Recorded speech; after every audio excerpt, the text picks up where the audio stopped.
I'm Michael Krasny, and I want to welcome you to another episode of Gray Matter with Michael Krasny.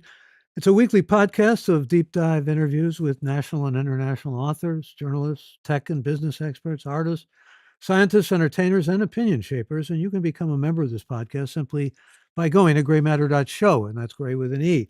And you can stream us live at 11 a.m. Pacific time on Fridays when we include your questions and comments. We cover a wide range of intellectually engaging and timely topics distinguished by high level content and technical excellence.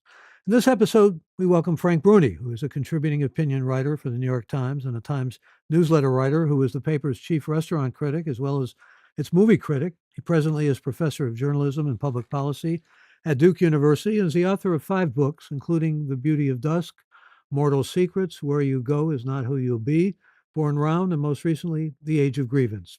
Educated at the University of North Carolina and Columbia University, and a recipient of the Randy Schultz Award, let me welcome Frank Bruni to Gray Matter with Michael Krasny. Delighted to have you. Delighted to be here. And for those who can see you on Zoom, as I said, you have a pastoral backsetting there of green. It's very verdant and very lovely, and you're in North Carolina now. Let's talk about grievance first. It's a pandemic in a sense. I mean, you're the diagnostician, and there are many, many reasons why it's with us and with us to such a great degree. But it carries with it, we'll talk about this in, I hope, detail, but carries with us a kind of shift in the United States, at least, culturally, from what you call fundamental optimism to fundamental pessimism. And I want to get into the multiple reasons behind that as well. But first, let's talk about the grievance in our culture that has become almost pervasive, ubiquitous. I'm searching for the right word here. Um, and you get into the reasons why, and they're very complex. But what lacks in this grievance notion of yours is complexity, nuance, subtlety. Things are polarized and they are very simple, and it's victims and victimizers, or it's victims and villains. And we're in a binary world suddenly to a great degree, aren't we? Yeah, no, I think a main feature of the age of grievance is the fact that we have banished nuance. People, I think it's bound together with our tribalism. People basically are choosing sides, choosing teams, and then filtering everything through those choices, seeing everything associated with their tribe, their team as good, everything associated with the other tribe, the other team as bad. Um, Life is a lot more complicated than that, but you wouldn't know it from our public discourse. And this is one of the reasons why our politics are so ugly. Why our government, at least at the federal level, works so poorly. When you cannot see any valor or any good intentions at any moment in time in the other side, you can't find your way to collaboration, you can't find your way to compromise, and you can't forge any common ground. All of those things are necessary to have a healthy society and a functioning government. And right now in the United States of America, we have a very unhealthy society and a government that barely functions. I'm in agreement. I wonder, though, how much of this is global in your judgment? Is this mainly America we're talking about? Certainly what you're mainly writing about. Well, I mean, in the book, in the Age of Grievance, I write almost solely about America, but I make reference to some of the other things that I think are on your mind when you ask that question. I mean, I make reference to Great Britain and Brexit. A lot of the things we're talking about here, a lot of the things that bedevil us, were what sired that. I think throughout the Western world in particular, in almost every industrialized democracy, you're seeing some version of what we have going on here in the United States. But I think that we're a particularly interesting and in some ways singular laboratory for grievance because this is a country that has a certain image of itself that makes certain promises to its citizens. I think this is a place where it's very easy for citizens to feel disappointed and frustrated because when a country encourages dreams as big as ours does, it also nurtures disappointments. I also think, and this is so important, and I write about this a lot in the book because I don't think we talk about it enough at all, not even in our academic settings. But we're trying something in this country. It's what makes us so honorable and what makes us so great, but what also makes it a difficult experiment. So we're trying something that has not There's no historical precedent for it. We can't say, oh, it worked here and it worked there. We're trying diversity at a scale um, that has never been achieved before. No democracy before ours has tried to kind of have a healthy democracy this diverse, this divorced from any sort of kind of single or group of ethnic identities. And that is so exciting, but it's also something that can run counter to not just history, but to human nature in a way that we need to recognize. We need to know that what we're doing, what makes it so majestic, what makes it so important, what should make us feel so proud of it is that it is a kind of fragile, difficult thing. It's why we need to tend it with much more care. And it's why we need occasionally to cut ourselves breaks. Well, the expectations are certainly integral to all of this. One group gets, for example, an advantage, and the other group sees it as a disadvantage to them. And this is really where we've been, back and forth, polarizing. Well, I mean, you mentioned toward the start something that I think is really important, and something I focus on a lot, which is the turn from optimism to pessimism. So what you just said about one group gets something, another group assumes it's losing. That isn't always the case or needn't be the case if you believe that your economy is growing, if you believe that your national wealth is building, if you believe that tomorrow is brighter than today, and if you believe that there's a chance for kind of everyone to prosper and become more prosperous together, when you become as pessimistic as Americans have become over the last few decades, and it is especially a phenomenon of the last few decades, it means you no longer trust that when somebody else is gaining, you might be gaining too. You see it as a zero-sum game. If they're getting a bigger piece of the pie, it means there's less pie left for you. And that fosters a competitive rather than a collaborative spirit. And my God, do you see that in our politics? Do you see that if you listen to what Trump tells the crowds at MAGA rallies? If you listen even on the left at sometimes to what various kind of interest groups say, well, you know, you're paying more attention to that one means you're not paying enough attention to me. We're pitted against one another, and we're pitted against one another, or we're pitting ourselves against one another because we've become fundamentally pessimistic. Well, you say even on the left, and yet, though you go to certain lengths to show that this does hit this grievance and outrage over tribal grievances, both the left and the right, it's more on the right, isn't it? I think it's more consequential right now, and I think it is more perilous on the right. I think there's a psychology that I believe spans all political affiliations right now in America right now, and spans the breadth of the ideological spectrum. And that's the psychology of I enter my political engagement, I enter the world wanting to figure out exactly how I've been wronged, how I'm being shortchanged, who's wronged me, who's shortchanged me, and what I should do to kind of like suppress them or get back at them. To varying intensities, you see that psychology, you see that frame of mind across the political spectrum, not in everyone, but in far too many Americans. That doesn't mean it has the same consequence and poses the same risks on the left and the right.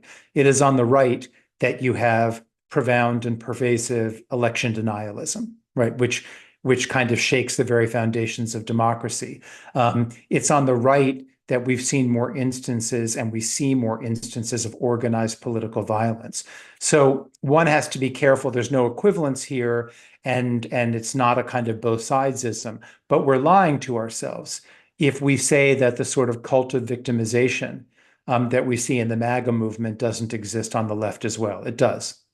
Well, in fact, you give some very good examples. Brittany Griner is an excellent example of, but you also give us examples of Asian massage parlors, Covington, Kentucky, and young men from the high school boys, essentially, who were supposed to be against the Native American. I mean, all of these things have to follow a certain narrative.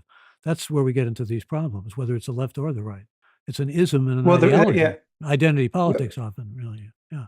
Yeah, no, I write about the Griner example, excuse me, the Brittany Griner example, because it's such a great illustration of the way far too many people, pundits, political actors, et cetera, insist on, they have a kind of lens that they bring to every event. They bring to everything in the world. They have a narrative they're telling over and over again. And every time something big happens, they find that moral in it, even if it doesn't exist. In the case of Brittany Griner, what I write about and what I observed is there was all this commentary on the left, not just on social media. I saw it, in online publications and publications, period. I read people saying Brittany Griner is languishing in a Russian prison um, because nobody cares about her, because the government isn't paying her ample attention, because Americans aren't concerned about it, because she's Black, because she's a woman, and because she's a lesbian. So this is another example, people, of racism, sexism, and homophobia. The problem with that was, well, Brittany Griner was horrifically and unjustly imprisoned in Russia. She was getting tons of attention, more from the White House than other political prisoners have gotten. I was more aware of her. I was being made more aware of her than of any political prisoner I can recall in many, many years. I only learned about Paul Whelan, a political prisoner who's still unjustly imprisoned in Russia, because he was mentioned as like, oh, and Brittany Griner isn't the only example of somebody the Russians have, hideously and unlawfully detained in recent years. There's this guy, Paul Whelan, a white guy. We only learned about him because we're reading about her. The problem with that is the people who are saying that are people who have made it. They're kind of grievance merchants. They're grievance entrepreneurs. They've made it their thing to find sexism, homophobia, racism wherever they look. But when they say that that's happening, when they raise that cry in situations that don't warrant it, in situations that aren't about that, or in situations that even contradict it, they take these very important things, racism, homophobia, sexism, and they cheapen them. They undermine themselves, they undermine their causes, and they give people who don't want to believe in or hear about sexism, racism, homophobia, they give them an invitation to tune out. Those people can now say, oh, those cries, those complaints are raised all the time, and it's hooey. Those cries are not hooey in most circumstances, but when you use them in circumstances where they are hooey, you do your causes a grave, grave disservice. Yeah, an excellent point. And it's a kind of fetishization of grievance that you're talking about here. And also people maybe even getting high on it in some strange way. I think I heard you at one point talking about the mind on drugs. This is a sort of the mind on grievance, and endorphins are going, and people are getting psyched up about it. I'm wondering, though, you mentioned social media. I want to go into that, but before we do, I think you've referred at one point or another to Donald Trump as the king of grievance, which is rather ironic when you think about the golden or at least silver spoon that he was born with, and somebody who certainly has had all of the sense of wealth and power that anybody could even dream of, and yet he feels aggrieved, and people identify with the grievance that he puts forward, and even identifying it with revenge and reprisal and retribution. I mean, we talk too much about Trump, frankly, in my judgment, but the reality is he is at the center now, at least of the grievance that's coming from the right, is he not? He's the king of grievance. He'd like to be our king, but he's a king of grievance. Grievance is the main thing he sells his followers. When he talks about being unfairly treated, unfairly maligned, martyred, I mean, really is the claim he's been making these days. When he talks about being the prey of these horrible people on the left, of this horrible establishment, of the deep state, on, he also says both implicitly and explicitly to his supporters, I'm a symbol and example of you. Right. They condescend to me. They condescend to me the way they condescend to you. They're coming after me because they're coming after you. He actually says that verbatim. He literally says, like, you're next, or or they're coming through me to get to you. They're coming to me to torture you. And he basically makes the case to his followers, if you want revenge against all of those Americans on the left, all of those creatures of the establishment, all of those people in the snooty elite, if you want revenge against them, you can do nothing better than inflict me on them, because I drive them crazy, right? I own the libs like nobody else. But as you noted, what's surreal about this, his greatest political sorcery, is he's a creature of the establishment. He's as elite as they come. He's as blessed as they come. And he is not an example of being oppressed in the world.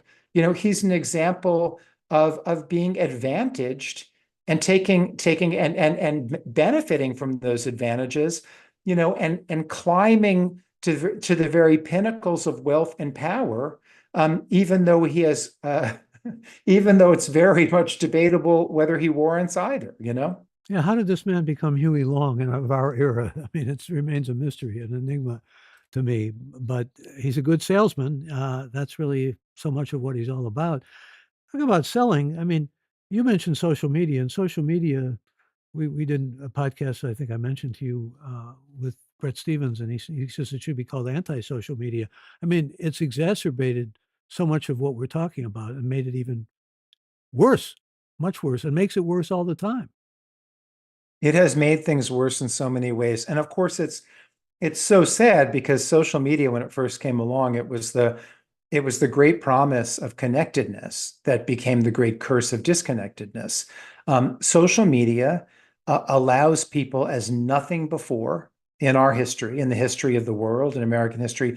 It allows people to sort themselves into ever narrower cliques and enclaves. And I mean political, social, ideological, right? So it actually ends up kind of moving us so far apart, sorting us so ruthlessly that we no longer see what we have in common. We no longer often identify in the kind of most universal ways and the ways that might bring us together. Social media elevates and rewards anger, not calmness, not kind of rational debate. People who want their number of followers to rise, people who want individual posts, be they tweets or whatever, if they want those to go as far and wide as possible, make them as pointed as possible, make them as impassioned as possible, maybe make them as mean-spirited and judgmental as possible. That seems to be the currency of social media and of virality. And then social media does all this other stuff as well. Social media tells us lies about the world that fill us with envy. Social media is a real engine of envy. You look on social media on certain platforms, Instagram being a good example, being probably the prime example. And people are constantly flaunting the good things that have happened to them. Here's the wedding in the tropics with the sunset that I'm at. Here's how close I am to the stage at the Taylor Swift concert. Here's the amazing, amazing $550 pair of shoes I just bought. Oh, here's my acceptance letter from Yale, right? And it leaves so many of the people consuming this feeling shortchanged, feeling like everybody else is living some life they can't get access to, and on and on. So, I mean, this is why you have Jonathan Haidt, a friend and a scholar whom I respect greatly. This is why you have him writing a whole book called The Anxious Generation about the need to get children away from smartphones and social media because it's a mental health crisis. This is why you have the Surgeon General, who normally, the Surgeon General is someone who's normally confined to matters anatomical, not technological. You have the Surgeon General issuing multiple warnings about social media and its effect on the young. It has had, in so many different ways and on so many different fronts, such a pernicious effect on American and Western and global life. Of course, Jonathan Haidt and the Surgeon General have their detractors, though, who would say social media is bringing us closer together, is connecting us in ways we never imagined and never conceived, and actually defend not only social media. A lot of this defense comes from Silicon Valley and from social media perpetrators themselves or inventors. But the reality is, from their perspective, it's good and bad. In other words, you have to take the good with the bad. I think in this case, the bad has far outweighed the good. Is there good? Sure. I mean, as an emblematic and just kind of one example, I mean, there are people who have raised money for causes, for individuals, for situations that desperately needed it by using the tools of social media. You can get a message out faster and farther on social media. If you happen to have the luck of that message spreading, you can do that with more efficiency and speed and effect than anything ever before. Of course, there's good. But I think if you survey the whole landscape, I think if you do the whole balance sheet, I think it's a subjective judgment, but I'm not alone that the bad has outweighed the good and by quite a bit. What about whatabouts? You keep hearing these kinds of evaluations, and some of them make sense, but some of them are pretty, well, I'll give you an example. When there was January 6th rioting, and some call it insurrection, there were those who say, "What about what happened after George Floyd was killed?" There was all those on the left breaking windows and causing destruction and mayhem and the like. In other words, there's all this attempt to sort of evaluate and weigh one thing against another and say, "What about if you're telling me this about my tribe? What about what that tribe does?" Yeah, I mean those are sentences that are always I mean those are metaphorically, those are sentences with buts that should be sentences with and, right? It is what happened on January 6th is not acceptable, is a huge problem. And some of the ways in which people let their protests over George Floyd's killing got out of hand and were unacceptable. For one thing, I don't know how we've entered an era where when you talk about one, you must talk about the other. No, we can talk about each of these things individually. Furthermore, we can talk about both things in the same sentence or paragraph, and it doesn't mean we're according equal weight and equal consequence to them. And I don't understand this kind of approach to everything. If you've mentioned something that wears the kind of trappings of the right, then I need to mention something that wears the trappings of the left, and we need to, like, what is this? I mean, when did we become such children, and when did we begin to think so simply? It Well, it is a may have something to problem. do with the idea that there are two sides to every argument. I mean, But that would. there are many points to be made in many different arguments, and it's not always a contest between left and right. It is not always about whether R's or D's, red or blue, in this situation works better or worse or has more or less to blame. I mean, let's have nuanced, complicated conversations. The way in which some of the protests over George Floyd's murder spiraled out of control is a huge problem, needs to be addressed.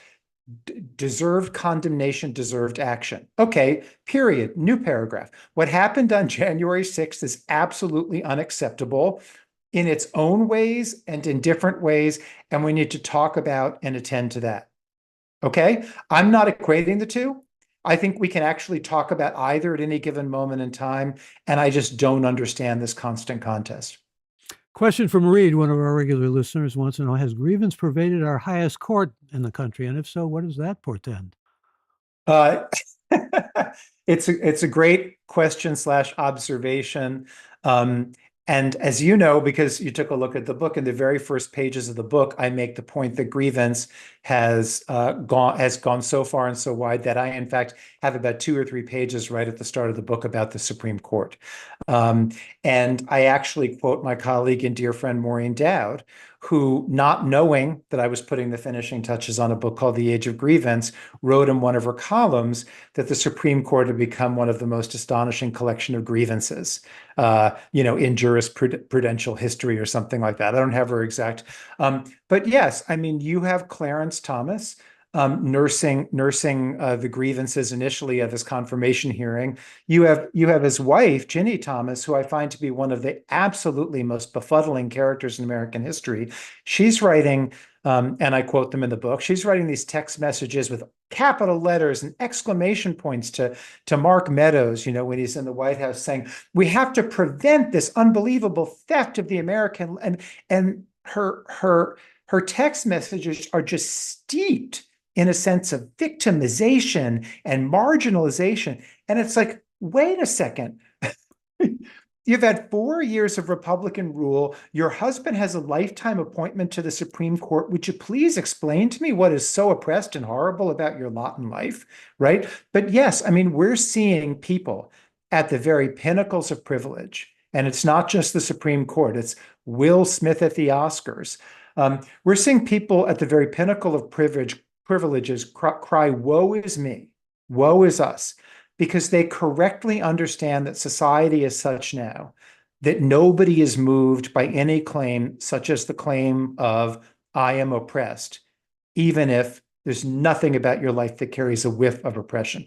You had Justice Alito after the decision that he wrote overturning Roe v. Wade. You had him making public comments complaining about how much flack and guff he and the other justices were taking for that decision. Now, let's leave aside what one thinks of that decision. Let's leave aside what one thinks about the politics or the morality or what the law of the land should be when it comes to abortion and abortion rights, right? How can you write a decision that basically challenges the status quo for many decades, that sets the stage for a right being taken away from people who cherish that right, and whose lives will be upended by its disappearance? How can you then say, gee, why is everybody being so mean to me? Only in the age of grievance do you actually think that people should have written you thank you notes for that? Here's another question for you from Aurora, from Jerry, Aurora, Colorado, who says, when you refer to Trump as a center of grievance, do you believe the lies of Russian collusion and 51 analysts saying Hunter's laptop was Russian disinformation were all true, which in some form helped to defeat Trump's reelection? Do I believe that those lies were true? I mean, I don't believe any lies are true. I think the question being asked, and it's a very, very fair one, is was there a rush to judgment or a kind of rush to disbelief about certain things as pertain to Donald Trump? And the answer is yes, and that is an indication of our tribalism. I am a I am a fervent critic of Donald Trump's. I believe he was a terrible president, and I believe the country would be in terrible straits if he returned to the White House. I believe there's plenty of a case to be made against him without rushing to judgment or exaggerating things. The presumption of collusion with Russia um, was it took hold too wide and too deep. And I remember all those Rachel Maddow monologues where she was tracing, or she's kind of almost doing the flow chart of corruption and collusion and all that. And none of it was borne out by the Mueller report. And all of it was hyperbolic. And it was not, it should not, it was not a good moment for journalism, for her, for punditry, whatever. And people who note that are correct to note it. It is also correct that the media kind of distrusted that there could be anything to the Hunter Biden laptop story. And that does seem to reflect this kind of opposite of the benefit of the doubt when it comes to certain actors on the right and to Donald Trump. Does that mean Donald Trump in aggregate and across the board has been treated unfairly? I don't think so at all. I think that Donald Trump's transgressions are infinite. I think his indecency is immeasurable. And I think the media has gotten certain things wrong, but they've gotten much else right. And I don't think their distrust of and the intensity of their gaze upon trust, the intensity of their critical gaze at trust, I don't think that at Trump, I don't think that's unwarranted. But how much of the age of grievance has to do with the media, in your judgment? I mean, and the media is particularly making the kinds of judgments that fall into certain narratives and don't necessarily conform to the truth. I think the media has, in some cases, simply chronicled the grievances in American culture, and I think in other cases it has exacerbated them. Um, I think both things are happening at once. I think some of the ways in which the traditional media operates in an age of fracture, I mean, of fractured media, and in an age of kind of competition for attention, for eyeballs, some of the ways in which the media behaves. I think hammer home the message that Americans have different and diverging and sometimes competing interests. Um, it's some of the ways in which the media portrays the country, I think, emphasize different kind of interest groups in a way that makes the assumption that they have discrete concerns rather than all of us as Americans having shared concerns. I feel like we write and we run far too many stories like that kind of say, here's what's important to Latinos. Here's what's important to Black Americans. Here's what's important to LGBTQ plus Americans. Sending the message, the erroneous message, that these different groups are all on the same page with one another, but also sending the message that kind of that you are your categorization, that you have interests and values that are determined by, in particular, to whatever group you're being kind of assigned. And that flies in the face of the most important truth and message of all, was that we have more shared values and more shared ambitions and much more in common as Americans than we do as the denizens shoved into these different interest groups, these different ethnic groups, these different categories. Well, what happened to the idealization that this country was founded on? It has to do more with pluralism and individual differences than perhaps the kind of tribalism and collective identity that is forced upon people almost to a great degree that we see now that you're talking about. I think it's still there, and some politicians espouse it, and some voters care about it. Many voters care about it. I care about it, but I do think there has this that kind of identity politics, again across the spectrum, because the MAGA movement is identity politics, writ as large and intense as it can be. I think that has competed against that notion of pluralism, that kind of idea of all of us being able to come together as Americans, regardless of where we came from. I think it now has dangerous competition from, again, for lack of a better phrase, it's not a perfect phrase, but we all know what I mean when I say it or when we hear it, but identity politics, or what we've been calling identity politics. Well, when you mention Clarence Thomas, of course, what comes to my mind immediately is a sense of putting blacks all in a similar category or essentially a monolithic category, as opposed to people like Clarence Thomas, or for that matter, the senator from South Carolina. There are blacks who have immense power, and there are blacks who are very much a part of the integral structure of the American Republic. And yet, this idea that all blacks are somehow dispossessed, or all people of color are dispossessed, is something that's very haunting in our nation now. Well, I mean, these sorts of generalizations, regardless of which color, which ethnic group, these generalizations are really kind of corrosive, and they're just inaccurate. I mean, one of the things that has fueled the MAGA movement is the popularity on the left of using the phrases white privilege, white supremacy, that sort of thing, right? That the phrase white privilege, white supremacy connotes that if you are white, ipso facto, you've led a charmed existence. Well, that's news to a whole lot of the people in states, in the middle of the Yeah. country Tell that to that the have people seen in their, Appalachia, for example. yeah, that have seen, well, I mean, and that's what, again, not someone I admire much at this point in time, but that's what J.D. Vance was writing about in Hillbilly Elegy. When you paint in these broad, overly broad strokes, you don't capture reality, you distort reality, and you distort reality in a way that unsettles people, and at its worst can drive the kind of extremism we've seen in this country, again, across the political spectrum. Question from Dennis in Fresno. He says, has Trump's tribalism and the speed of social media pushed the press to be more combative and rushed, resulting in a loss of confidence? Um, it's a good question. I think it's hard for me to separate that from something else that has happened, and that I'm very attuned to, and I think a lot about, and I write a lot about, which is uh, the ascendance of opinion journalism over the last several decades. One of the things that happened when the internet came along, and when the number of people write, the number of people writing, there's a number of voices out there. This also happened in concert with cable news, meaning hundreds of channels versus just, the major networks.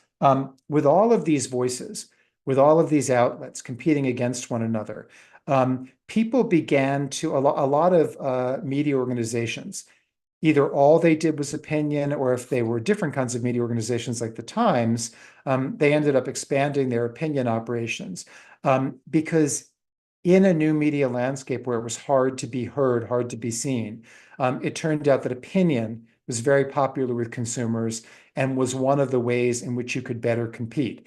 When you saw all of these kinds of new voices and new entities emerging on the internet, opinion is the cheapest thing to produce, right? If you're like, I'm gonna found a new news organization, I'm gonna start with 20 people, 20 people, all with laptops sitting in different locations, riffing humorously or caustically, or in a partisan fashion off of facts and information and news that someone else has gathered. That's super cheap to do. It's super easy to do. Your economic model, it's a lot easier to turn a profit. Do you know how hard it is for a news organization like the Times, which, God bless it and to its credit, continues to invest and spend this money? Do you know how hard it is to kind of have offices around the globe, to have reporters around the country, to, when there's a mass shooting, be able to have enough reporters rent the number of cars they have to rent, go to the hotel room, reserve the hotel rooms they have to reserve, go and actually get the information, do eyewitness reporting, put eyeballs on it, round up the facts, round up the information. Doing objective, fact-oriented, new information-oriented journalism is extraordinarily expensive, and it's not what most of the newcomers do. What most of the newcomers do is they opine, they riff, they snark, etc. And there's so much of that out there right now in the quote unquote traditional media, leaving social media to the side, that it becomes a model for people in terms of how they should think and communicate with one another. It incites them. And then when you couple it with all the facets of social media that we talked about earlier, it creates a situation in which kind of anger and division are going to win the day. And you can also get these quick analytics, so you know what opinions are getting the most readings, or what, for example, coverage is getting the most readings. And that influences news in ways that we can't even measure. It's That's immeasurable. absolutely that's absolutely right. When I joined the Times more than a quarter century ago, 30 years ago, I guess, if they wanted to know what their readers were most engaged in, they had to do surveys. It's a very blunt and imperfect instrument. You can only reach so many people, and then you have to rely on the truth of what they're telling you. You had to do focus groups, also a blunt and clumsy instrument with the same shortcomings, right? Now you can just go. I mean, we know if I, at any given moment, I can go to a place at the time in the Times universe. I don't go there because I don't want to obsess on these things. I can go to an internal kind of place in the Times digital universe, and I can look at the recent things that I've written that the Times has published online, and I can find out exactly how many views it got, how many people viewed it. I can find out average length of time they spent with it. Like, did they get to the end of it? I can find out whether they shared it. I can find out whether they came to it from a mobile device, from a more traditional computer. Did they see a link on social media and click that? Did they search some phrase and it brought them to my article? All of that is available to people in the media who are trying to figure out what works and what their consumers want. And it turns out that what consumers like better than anything else is opinion journalism. They like to read something that validates and amplifies their pre-existing opinion and judgment back to them. Including the Um, amplification of grievances. correct. And so no media organization that is trying to stay in business, that needs eyeballs, because that affects ad rates, because that also is parallel with subscriptions, no media organization is going to be able to ignore that feedback and not respond in some measure to that consumer data. So then ask yourself, so is the media to blame or are people to blame, right? After the 2016 election, when I would be in public, to do a Q&A or a speech of some kind, or maybe because I was promoting a book, one of the questions when it went to the audience that I would get most often is, didn't you all, these were among people who were unhappy that Donald Trump was the president. They would say, didn't you all create this? Didn't you all allow this to happen? Why did you write so much about Donald Trump? And after first pointing out that much of what was written was negative, so I'm hard pressed to see how that served his election, I turned it around and I said, why did you read so much about Donald Trump? Because what I explained to them is what I was just explaining to you and to your listeners. We know how you consume your media like never before. We know it in ultra granular detail. It means you have more power, you have more influence over the news you get today than ever before. And what I said to them is, if you had wanted to read more about John Kasich and you had clicked more readily and frequently and in greater numbers on John Kasich columns on John Kasich editorials, you would have in very short order, and I mean a week or a month's time, seen more and more coverage of John Kasich. You can influence the media you get tomorrow by being conscious of your consumption of the media today, because everything you're doing is being measured. So every one of us as an American bears some responsibility for the media we get and can have some influence over it if we remain conscious of that and conscientious about it. Another question for you. This is from San Diego. Susan, thank you for the question. Many conservatives, Susan writes, in California have become resigned and stopped complaining, just moving to other states. Is our country beginning to divide itself along state lines? Yeah, there is geographic sorting that is that is kind of the companion piece and the parallel to our sorting of ourselves online through social media and traditional media, et cetera. There was a fascinating story in the Times just about, I think it was 2 months ago, maybe 3 months ago, of an area of, I think it was Greenville, South Carolina, that was actually kind of one of its real estate pitches, one of its kind of community, um, um, one of the pitches being made by people kind of trying to spur economic growth in the area was, if you are a conservative who's feeling unwelcome and ostracized in other metropolitan areas, by all of those judgmental and haughty and secular liberals, come here, right? You'll, and it kind Texas of did that makes, with California. In fact, the governor of Texas, sorry, the governor yeah, of Texas said, "Come here if you're unhappy in California, because we can provide you with a kind of community where you feel more at ease and more accepted." Frankly, that's absolutely right. And I mean, and that was a kind of both textual and subtextual part of those long back and forths between Gavin Newsom and um, and the governor of Florida, right? DeSantis, yeah. Um, yeah, they were kind of as they were trading barbs, as they were saying, no, my state better, no, my state better. I mean, they were in part saying, Floridians, if you're sick of that hell, come to California. Californians, and DeSantis was saying to the Californians the opposite. And I think this is a kind of trend line that I think is going to be furthered by the politics of abortion, right? I mean, I know that there are many universities around the country that compete for students, selective universities that were worried when that ruling came down, when the Dobbs ruling came down, and when you started seeing state laws change and become very different one from the other, once the Dobbs decision came down. I mean, I know there are prospective college students who don't want to apply to colleges in certain states because they don't want to be in that political landscape in a practical way. They don't want to be in a place where if something happened and they needed an abortion, it would become an ordeal. But also in an ethical sense, if a place feels that dissonant from their politics, they don't want to be there. We have a governor's race happening in my state, North Carolina, a very fascinating and intense one that I've written some about. Um, and one of the things that people who support the Democratic candidate, Josh Stein, one of the things they worry about is if we turn from a state that currently has a very, very moderate Democratic governor working, or rather clashing, with a Republican supermajority in the legislature.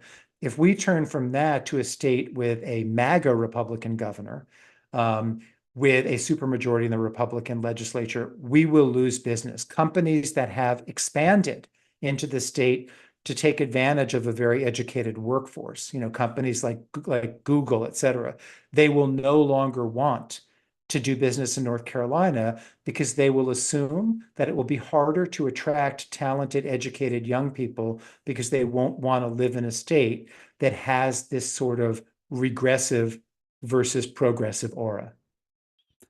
Question from Phil in Latrobe, Pennsylvania. Thank you for the question, Phil. He wants to know, has the hyperbolic nature of social media and the press left the two major parties afraid to ditch candidates, both simply not fit to lead because they don't know what would be next? Well, yeah, I think so. I think they're scared of the reaction on social media, which in some ways can track or augur the reaction when it comes to funds.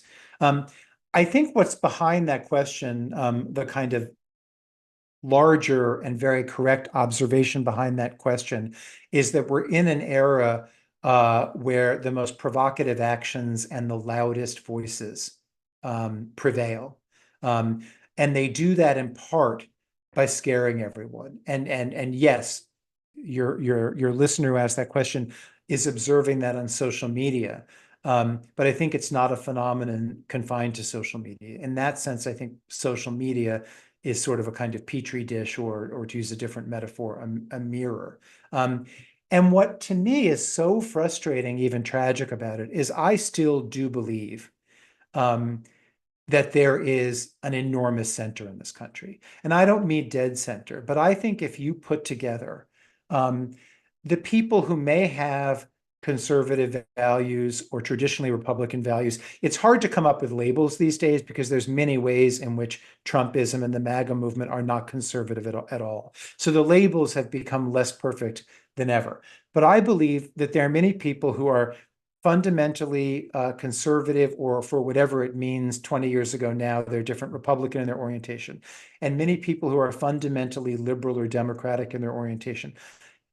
If you put those people together, the ones of those people who also would like to see government compromise more than it does, who really value civility, who value decency, and I don't mean decency that wears any one religious label, but just fundamental human goodness, that are willing, to vote for something, that don't want the perfect to be the enemy of the good, and are willing to kind of support and vote for something that makes an incremental improvement, even if it's not everything they want. I think that's still a majority of Americans.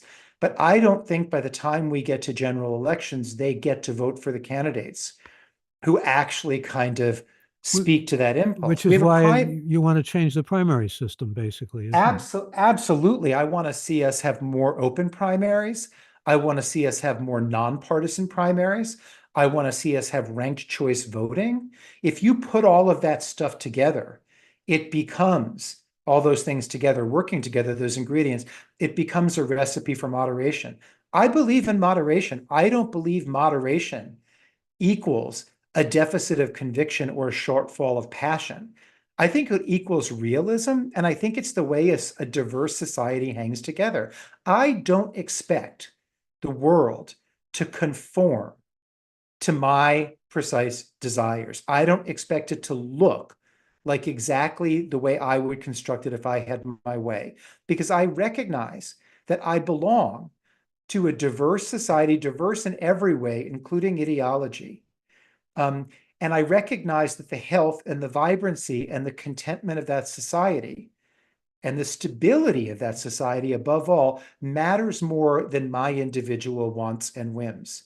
And we are not only living in an era of grievance, but as a sort of subset of that, we're living in an era of immaturity, of too many people who, for various reasons, um, have been led to believe or have allowed themselves to believe that everything should go the way they want it to go. That is not life, and that is no country I can imagine or has ever existed. Well, it's heartening and it's also elevating to hear you speak with the kind of passion and intensity you do about this. Let me be literal devil's advocate, because there's a kind of a Manichaean battle going on here, I think, in many respects. That is between those of us who feel that there's something at the core of this country that likes and is drawn to decency, to civility, to compromise. I mean, this country was built on compromise and continues to be, of necessity, moving toward compromise, common ground, whatever you want to call it, which many see identified with Biden, whatever his faults may be, but nevertheless, that's what he's tried to at least represent. This is not meant partisan. So the real question here is, how do you move the needle here? I mean, especially when you have all these forces that are moving us in the kind of direction that you map out in your book and that you make us super aware of, that's working against those kinds of things that you talk about. I mean, we've talked for a while about the importance and necessity of civility, of common ground, of compromise, but we don't necessarily seem to be moving the needle in that direction. I mean, this is one of those complicated challenges because there's no one thing we can do. We have to do so many things at the same time, and I guess they would all be wrapped together under, with the following observation: we need to recognize that changing our political culture, changing our civic culture, um, is as important a thing as any. And it Forgive me, needs to Frank. be How do you on. change a culture, though? I mean, you get right into that How do big you change a question. culture? You do it through education. You do it through constant kind of discussion and consciousness raising. You do it And through there are some who would politics. say our education has failed. It hasn't made passed up to the muster that's necessary for, especially for a Of course, civic education that we need of, desperately. of course it hasn't. But is that observation supposed to be coupled with an, oh, well, too bad? No. I mean, No, but how I do you see. change failure is really what I'm asking you. If we're failing, how do we turn it around? How do we do a pivot on this that's really Well, what is, I significant, mean, dramatic? I guess I kind of don't understand that because what does a company do when it's failing? It looks at what has caused that failure, and it does things differently, right? I mean, people face failure all the time, and what they do is they reorganize, they regroup, um, and they recalibrate and they tinker. So, I mean, we have all around in higher education. I see this at Duke. I've seen it at UNC down the road. It's much too slow, it's much too little right now, but it's happening. Um, there are curricula being developed that are entirely about civil discourse, about bridging divides, and about how to talk across the kinds of dividing lines that nobody's crossing anymore. That's one small thing, but that's happening. They're not just saying, oh, well, we got here, we failed, that's it. They're saying, we need to stare this dysfunction in the face, and we need to model a different way.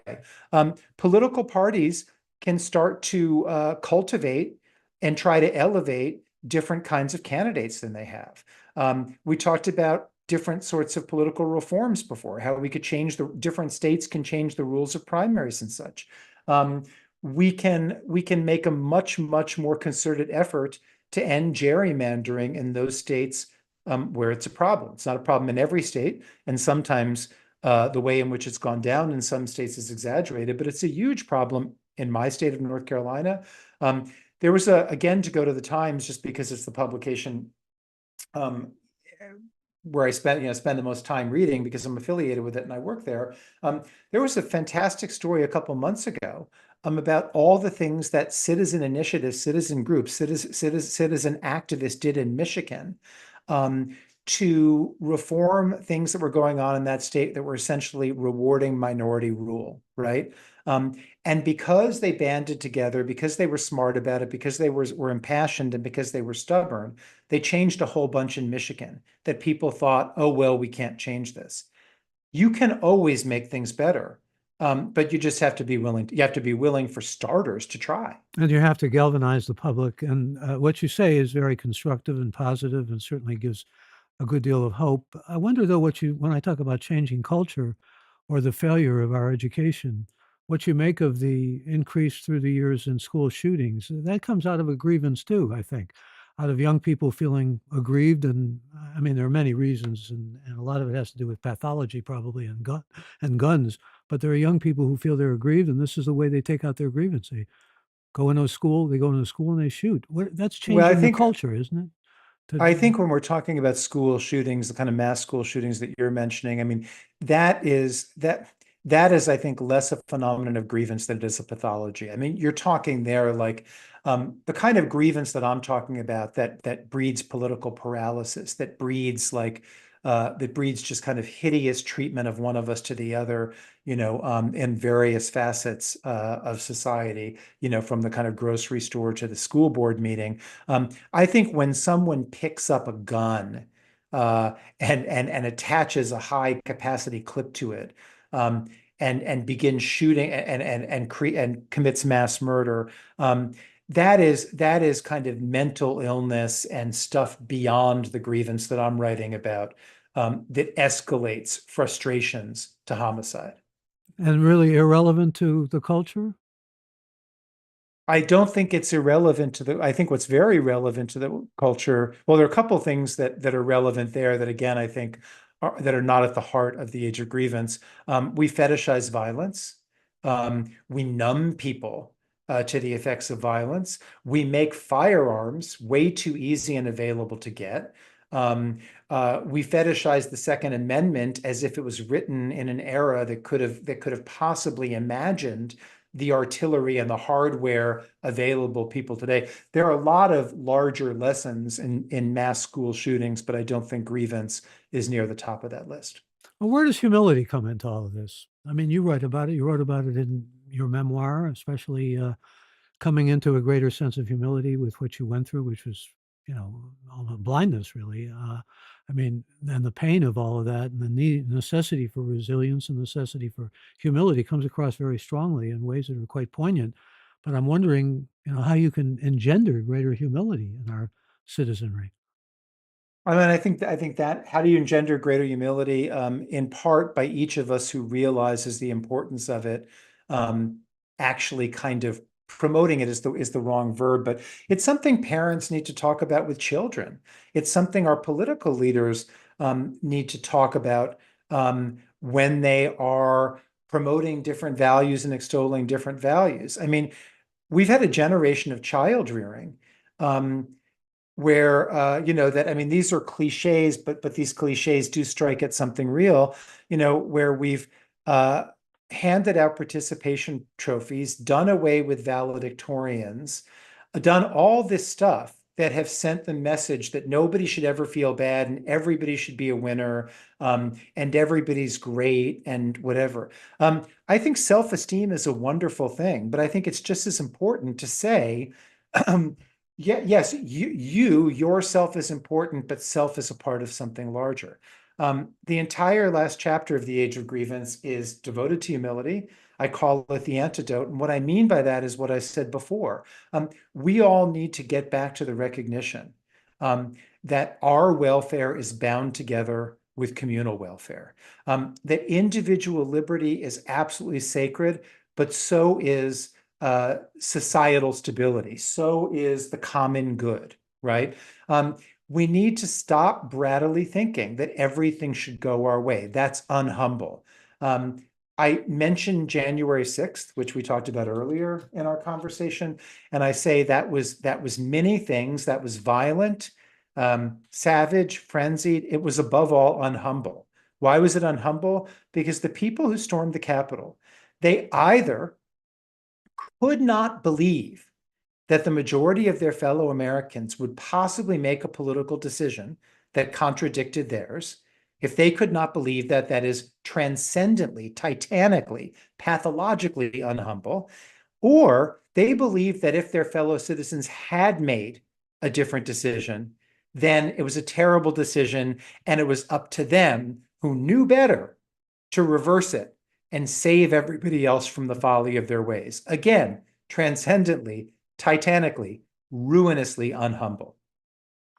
I would be remiss if I didn't, before we conclude, ask you about whether you miss writing about movies and writing about restaurants, because you're largely writing opinions now and teaching. And unless you're doing a little on the side that I don't know about with restaurants, and we should actually, we could do a whole podcast on the nature of being recognizable as a restaurant critic. I've done interviews through the years with Ruth Reichel, and as you know, she's written to a great extent about the difficulty of going in when people know who you are. And uh, I discovered in my research about you actually have some red hot garlic buffalo wings hot sauce out there that's still available to the public.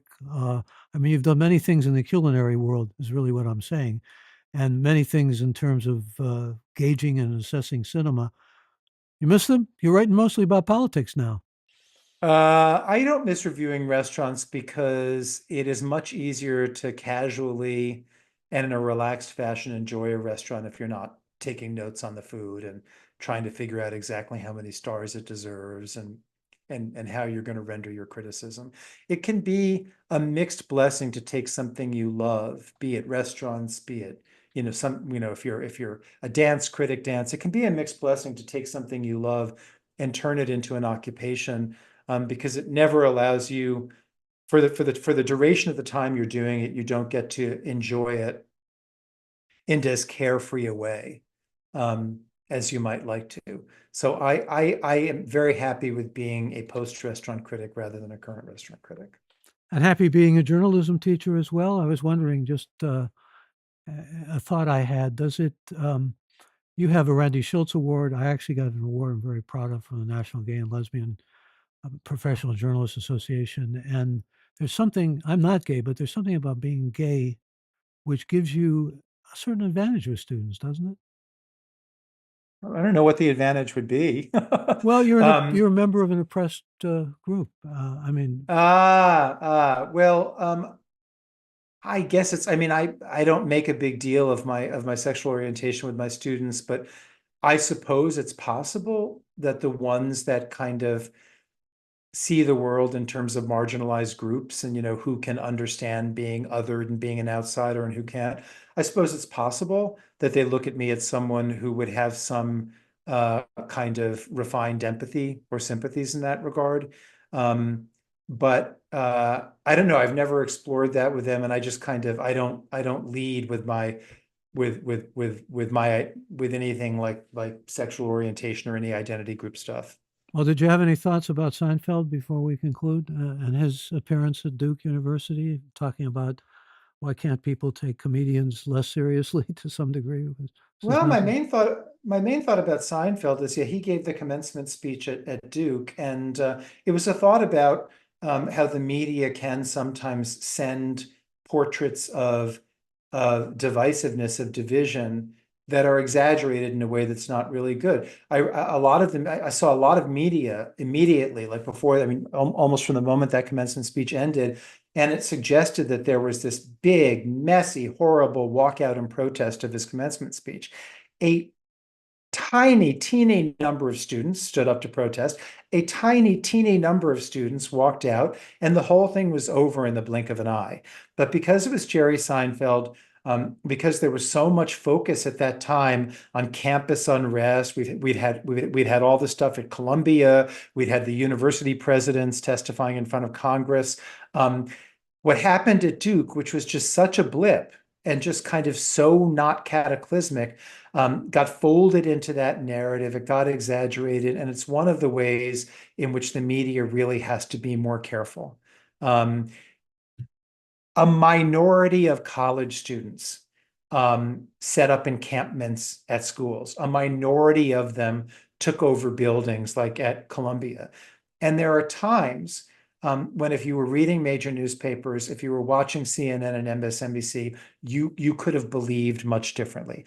Doesn't mean those weren't stories, doesn't mean we needed to note that they were going on, but we need to be careful, and that's just one example. We need to be careful not to portray something that is happening among a very small minority of Americans as something that is defining the country at that moment in time.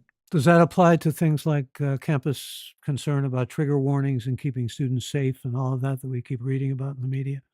Absolutely applies to that. I have brought a lot of people into my classrooms, both physically and by Zoom, and some of them were people on the right, even the far right. I have never had a student try to cancel me. I've never had them go complain to a dean. I've never had someone leave the classroom because their tender ears couldn't hear it. Yes, it applies to that too. We have reported accurately on all of those phenomena, but we have sometimes treated them they're caricatures sometimes rather than the norm. Well, let me first thank all of you who joined us for this live episode of Gray Matter with Michael Krasny, which you can listen to live every Friday at 11 a.m. Pacific time or on Apple, Spotify, or simply go to our website at graymatter.show. If you haven't yet become a member of this podcast, I invite you to join by going to the website, graymatter.show. And you can also find previous episodes of the website on the website, excuse me. That's Gray with an E. Also invite you to mail any reactions or suggestions you might have to me directly at mkrasny@graymatter.show. My thanks to our fabulous team, Alex, Shannon, Chad, Kevin, Colin, Jeff, and Colleen, and Tanya. And a special thanks to this week's special guest, who I have been privileged and delighted to have with us, Frank Bruni. So good to talk to you. Thank you. Thank you, listeners, too. And I'm Michael Krasny.